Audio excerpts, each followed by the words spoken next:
Hi mga preni! Siguradong iba't ibang version na ng espasol ang nakain nyo. Pero subukan mo naman itong version ko dahil tiyak magugustuhan mo din ito.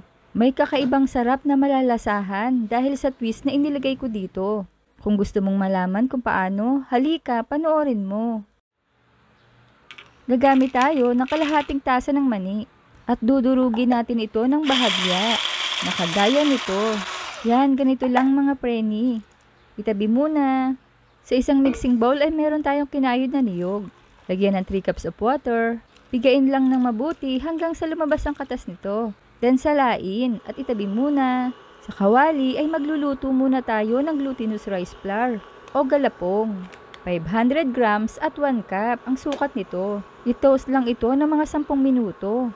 Over low to medium heat o hanggang sa maging light brown na at bumangon na. Ililipat ko muna ito sa isang mixing bowl at magtatabi ako ng 1 tasa nito para sa pang-coating mamaya. At sa kawali ay ibuhos ang 800 ml of coconut milk, 410 ml evaporated creamer, and 1 1/4 cups of sugar.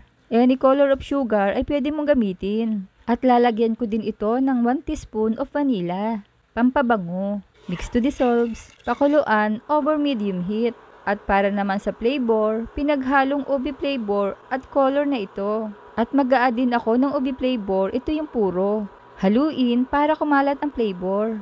Bawasan ng apoy sa pinakamahina. Then ilagay na ang dinurog na mani at lutuin ito ng 2 minuto. At ilagay na ang tinustang malagkit o galapong.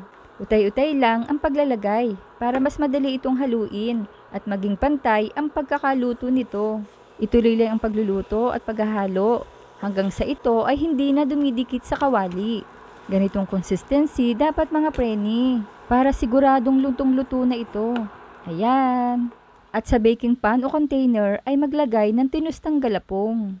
Ikalat lang ng ganito at ilipat ng mabilisan habang mainit pa ito. Then i-flatten lang gamit ang spatula. Kailangan pantay ito at walang guwang sa ilalim para maganda ang kalabasan mamaya. Budburan ulit ng galapong sa ibabaw at palamigin. Ayan, at may tira pa para sa pang-coat mamaya. At malamig na nga ang ating espasol. Maaari na nating hiwain.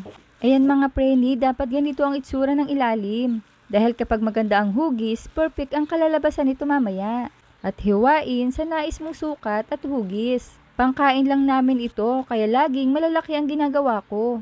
Kung pang negosyo nyo naman ito, kayo na ang bahala sa sukat. Ayan, at ilagay na natin ang lahat ng natirang galapong.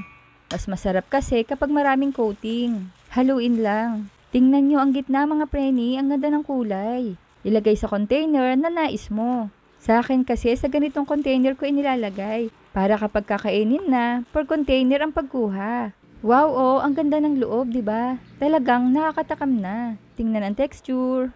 Ay, grabe, sobrang lambot at super sarap niya, mga preni. At pwedeng-pwedeng pang negosyo. Kaya i-like, i-share at i-follow niyo na ako para updated kayo sa mga reseping ibabahagi ko pa. Huwag kalimutan, cook with love. Thanks for watching. Bye-bye.